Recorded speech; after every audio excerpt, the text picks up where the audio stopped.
to 4, 5 firms, right? But it never happened that you basically talk to an institutional guy and say, like, you know what, we're good. We're just going to write down the seed phrase. And I think retail still believes that institutions do that they do walk around with $20 million, $50 million on a stick around town, but that's just not the case.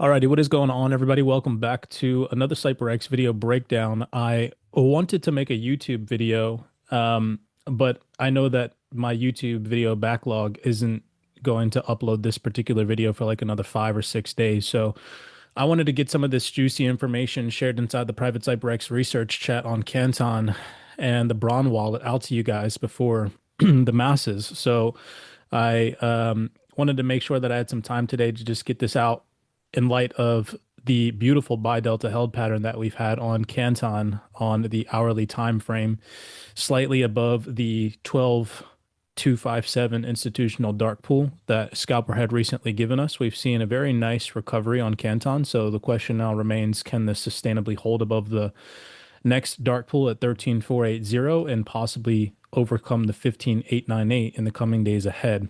The market is up today, so I will give Canton that. I don't know if that's the entirety of the reason why we've seen a nice price appreciation and recovery on Canton as of recent, but nonetheless, it just fit well in today's video breakdown just to show you guys that we did have a nice buy delta held pattern. We had a sweep of this low, price came slightly down into the dark pool, price broke the most recent lower high here, coming in at the 2 or the break of most recent structure, pulled back, creating the 3. If you were to take a fib from the low of the 1 up to the high of the 2, you can see price came straight down into that 79% sweet spot discount.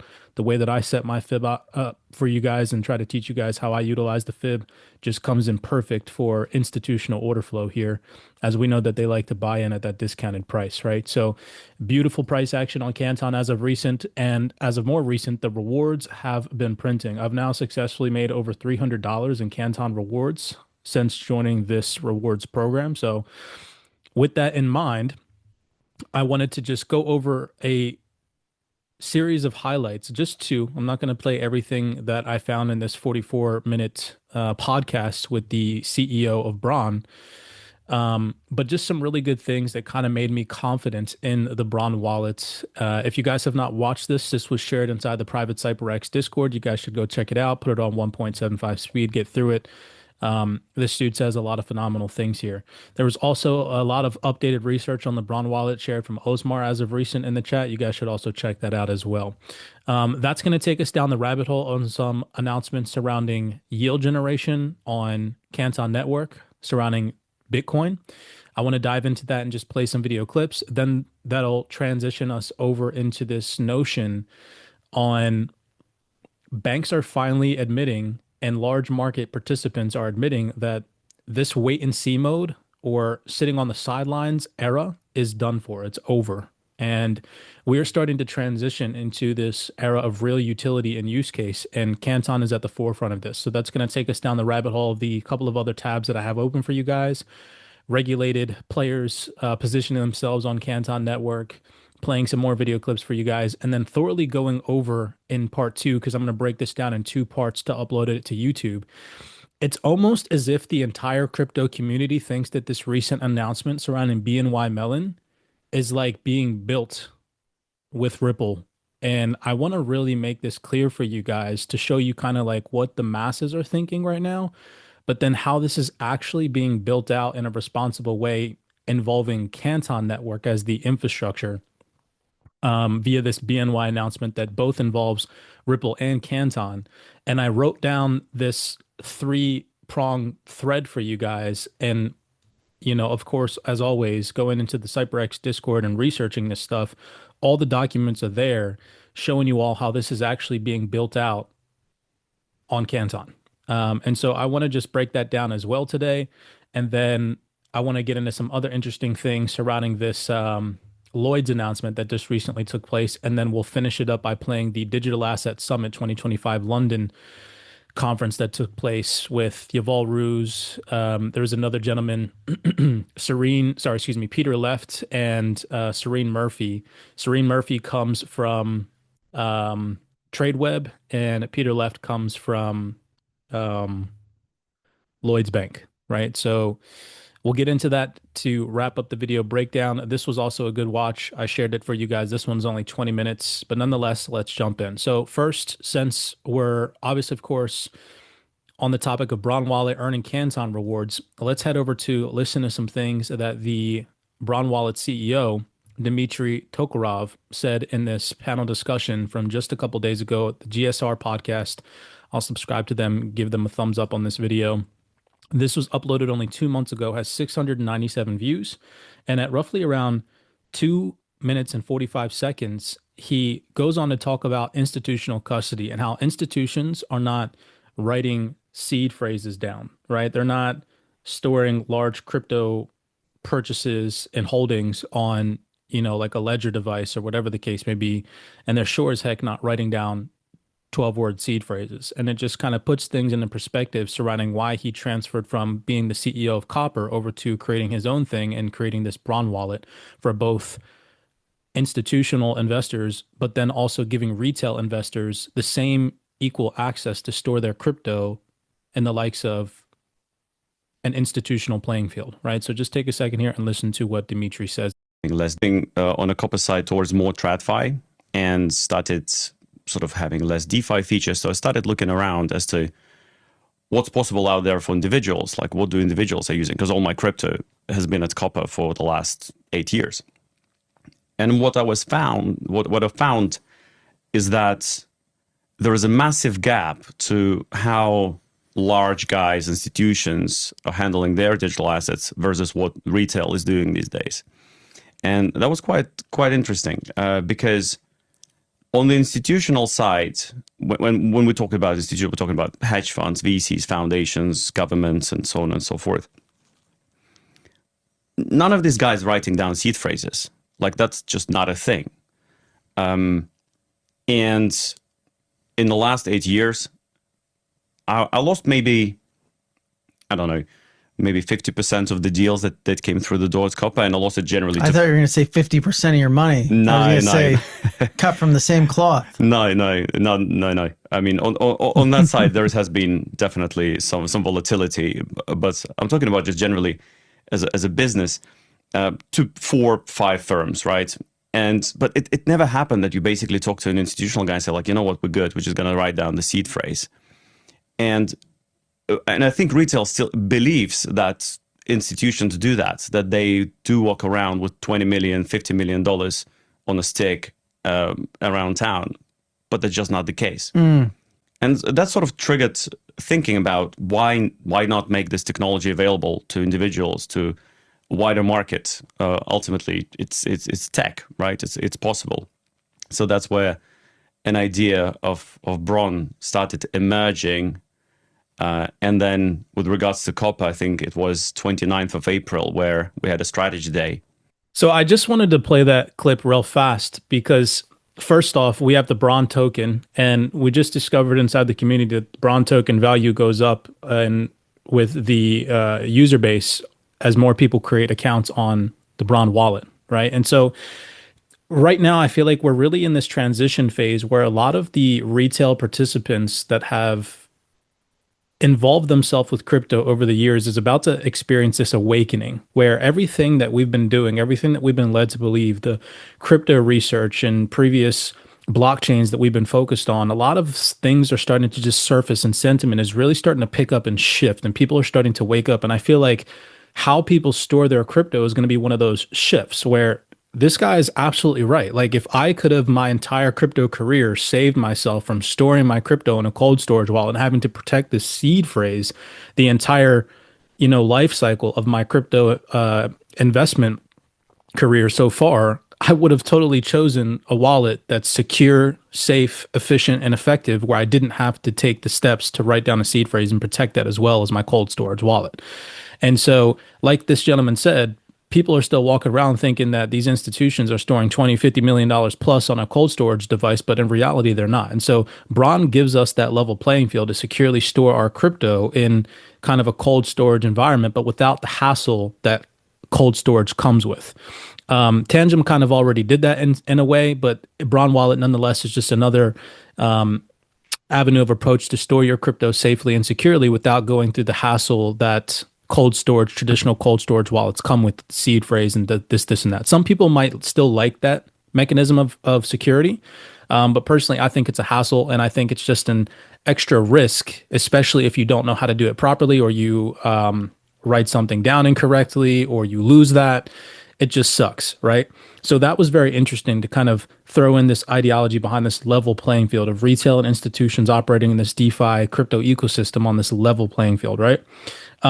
Now, what gave me the most confidence out of this is where he goes on to talk about how he's got a very close friend of his, whom he's still a very close friend of, and how he's got millions of dollars worth of crypto. And the guy is keeping all his crypto on, I believe he talks about a centralized exchange. And he's encouraging him, like, hey, man, you should get your crypto off that centralized exchange and go put it on Bron. And just hearing that confidence in his voice, him telling somebody that is very near and dear to his heart that he should go put millions of dollars on the Bron wallet, gives me confidence that in what he's building, he's very confident in standing behind to give somebody close in his life, in his personal life, the advice to go and put that money on Bron wallet, right? Which just goes to show Bron wallet, according to him, is secure, right? So just take a second and listen. This just gave me some confidence. Like, wow, if he's, willing to tell somebody that's in his immediate friend group, hey, you should go put millions of dollars on Bron, that's like, a little wake up call there. So, but it was interesting to me from user experience standpoint. Like, so you're telling me that you've never had the experience of installing 2FAs? Like, no. I'm like, what do you do for emails? Like, nothing. So it turned out that he's got under his email on one of the exchanges, he's got 1.2 mil of Bitcoin sitting there, and a password to his email is in 6 leaked databases. Really? And he's like, do I need to move it to Bron? I'm like, out of all people on the planet, you should move it to Bron like tomorrow, like right now, like this is insane. So with that in mind, I don't understand how basically the space has been functioning, where it's, write down your backup, here is a backup, here's a password, don't forget your PIN, don't forget your password. By the way, watch when you sign what you sign. Like, I've got no idea how this has been functioning so far. So reducing complexity is absolutely must. And why now is, well, it's better late than never. Like, and this technology has been battle tested by institutions now that has invested their time and resources and audited everything throughout the last 4 or 5 years on it.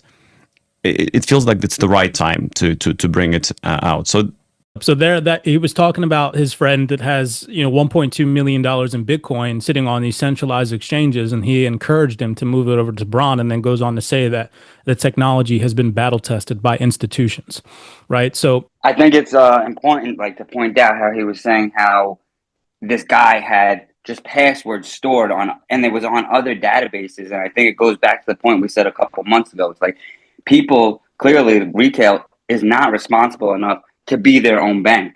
So I feel like Bron is coming out, something like Bron and these other exchanges that are institutional grade are saying, yo, clearly we don't know how this has been going on for this long, and you guys got to be responsible enough to be your own bank, and we're going to help you do that.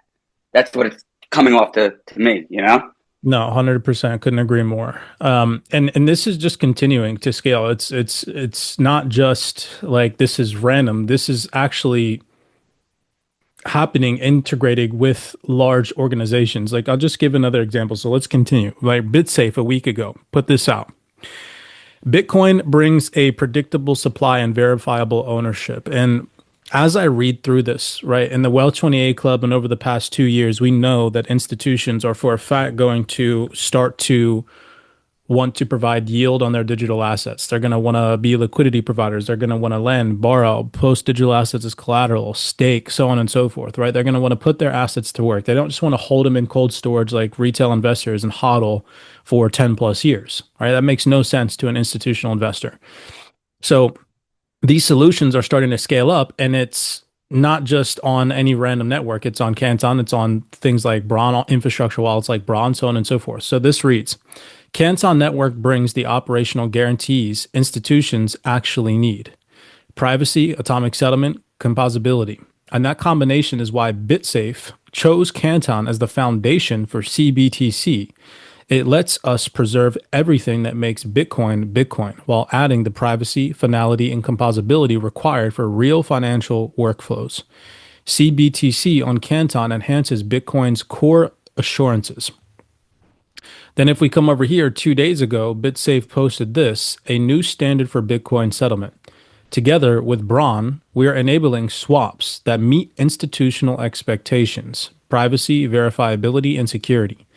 CBTC swaps include two-step authenticated signatures, real-time transaction tracking, guaranteed intent-based completion, privacy at the contract level. Settlement rails like these are what brings Bitcoin into enterprise workflows. Then if you click on this article, read more, it takes you over here. And this is just from last month, December 3rd, 2025. So they're reiterating something that had taken place just a month ago involving Bron. So reading thoroughly through this and just showing you guys this announcement, this is pretty crazy here, considering what we've heard in previous panel discussions. Check this out. It says, this partnership aims to deliver enhanced utility for CBTC on the Canton network by providing a streamlined process for users to convert their Bitcoin and Canton coin into CBTC, expanding its use cases within the Canton ecosystem. This partnership addresses the growing need for decentralized and secure asset transfer between the Bitcoin and Canton network. By integrating BitSafe's CBTC infrastructure within the Bron wallet, we are providing users with the tool to engage with the Canton network's offerings. This initiative is a direct response to community requests for more straightforward ways to utilize their digital assets across different blockchain environments. And if you go up here and you look at the BitSafe community, right? So you go over to their website and you look at the BitSafe ecosystem, like these are all venture capital firms, investment firms, hedge funds. Like these aren't like small guys. These are people with millions and in some cases billions of dollars invested into Bitcoin, right? That want to put their capital to work. And this is directly saying that this request is coming straight from them to put their assets to work, right? The BT, CBTC, and CBTC swaps are now available to all Bron wallet users, enabling users to put their Bitcoin and Canton to work on the Canton network with greater ease. The key aspects of this new swapping mechanism include Bron swaps, two-step signature processes, and secure authentication. I'm not going to get into each one to save time. Down here, it talks about BitSafe. It says, BitSafe builds secure infrastructure and solutions that enable institutions to put their Bitcoin to work. Again, I repeat, this platform, BitSafe, enables institutions to put their Bitcoin to work. As the institutional Bitcoin infrastructure protocol, BitSafe bridges the gap between traditional finance and Bitcoin DeFi, providing comprehensive capabilities spanning privacy-enabled transactions, regulatory compliance frameworks, and curated yield strategies. And this is all being built out again on Canton Network. Now, if you says here, learn more, to express your interest, click here, and you click this little tiny button, it brings you to this website. And it says, join the BitSafe liquidity pool waitlist, right? So here it says, BitSafe is launching our liquidity provider program for institutional Bitcoin holders. As an liquidity provider, you can earn rewards for minting CBTC, providing liquidity for CBTC on Canton apps, and transferring and locking into vaults while participating in Canton Network's growing ecosystem. So these institutions are about to be able to become liquidity providers through this platform. And we know Sandy Call, Franklin Templeton. We know Franklin Templeton just recently partnered in November 2025 with Canton Network. You guys remember from this Milk Road podcast just 4 months ago what Sandy Call said about how these institutions are going to want to become liquidity providers. Listen to what she says here. Yeah. So first off, I think, that there's a lot of investment products that I own today that I get a lot of great return from, but I don't get much utility from them, right? If I'm a big institutional player, right, I can get money for lending out my securities, and I can get other people to lend those securities on my behalf, and I get extra money and extra return in my portfolio for lending out those securities. If I'm a big institution, I can create liquidity and be willing to stand in between buyers and sellers and let the size of my holdings allow me to get extra fees, take a little fee on that spread between the buyers and the sellers. But if I'm an individual, I don't get those opportunities today. So I think one of the most important reasons that we are going to see investment portfolios move into tokenized form and into wallets is because it opens up all this new utility and all these new ways of making money through DeFi models. I can pledge my investments into a liquidity pool and get fees. I can stake my assets and get fees. I can lend my assets and get fees. I'm going to take my investment portfolio that today is earning me certain returns, and I'm going to be able to add to those returns with all sorts of additional kinds of income that can come in around that. So number one, I think that's going to be the most important reason we see this migration, is that it allows everyday people to do what institutions have been doing for decades in the investing market. So that's why. Now, that's coming directly from Sandy Cole, not some just random person. She literally said that that's the most important thing right now. Again, just highlighting this level playing field. And I'm showing you guys directly that Canton Network, Bron Wallet are participating in this new theoretical wave of creating, again, an equal space for both retail and institutions to operate, to generate passive rewards and income with their pre-existing digital assets. Okay, so this was just huge for me after reading this and then remembering what Sandy Cole had said. Now, there was another podcast that was shared just a few months back from this gentleman here, Jacob Phillips from Lombard. And Lombard, obviously, of course, a huge DeFi player in this space. I'm not going to get into that, but they have billions of dollars, if I'm not mistaken, of TVL in terms of just yield generating products in the DeFi ecosystem. And Jacob Phillips here goes on to talk about how Bitcoin yield generation and the ability to become a liquidity provider is so underrated right now. And so many people are just not paying attention to how massive this is going to be. So just take a second and listen. To start, so that they don't end up with a ton of idle liquidity. But I think the precedent that was set by Bera is undeniable. And and just generally, I think these vaults are the core to capital efficiency within DeFi. The fact that there was ever retail deploying into a market making strategy on chain, like UniV2, or trying to place liquidity like UniV3 is kind of hilarious. The fact that we now have, basically professional market makers directing liquidity into really efficient strategies is like a step function improvement in capital efficiency, I think, for all of DeFi. And frankly, this is like the way DeFi wins.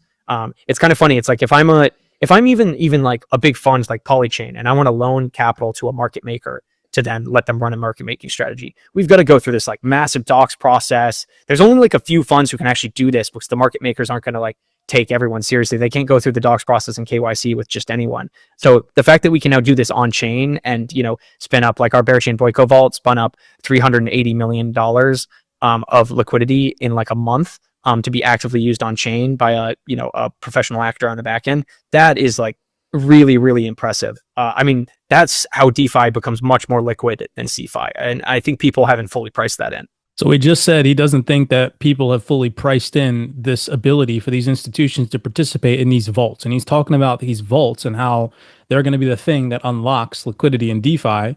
And you come directly over to the BitSafe website, and what is it talking about? It's literally talking about these featured vaults, where these institutions, it says here, BitSafe vaults deliver yield in Bitcoin and Canton rewards on your idle Bitcoin through institutional grade strategies, right? Bitcoin yield on Canton Network coming soon, right at the very top. Featured vaults, goes on to talk about different vaults, and look at these, right? These institutions here, XBTO International, Samara Alpha Management, Ataliton, they're earning double-digit yields, y'all. Look at this, 12%, 11%, 30% plus. You guys remember that little tiny video breakdown I shared with you all a couple days ago, where that lady was talking about, how right now they can offer 4 to 14% APY, but in the future, we might be in an environment where 70% becomes the new normal. But here, they're already earning 30%, right? Then if we come down here, it just goes over and talks about the 3 steps to institutional Bitcoin yield. I'm just trying to show you guys again that it's just mentioning Canton, it's mentioning institutional yield, and just again, this ideology behind a level playing field, right? If we come over here to the BitSafe ecosystem, what I also like about this is if you scroll down, you guys remember we came across the Temple platform the other day. Temple Digital is right here. And we know institutions, market makers that are trading on Temple Digital are going to be able to also earn Canton rewards. So it just seems like the DeFi ecosystem on Canton is about to scale substantially. And in my personal opinion, anybody ignoring this transformative wave is doing themselves an injustice. All right, so that's it for that portion of today's video breakdown. I want to now roll over into part 2.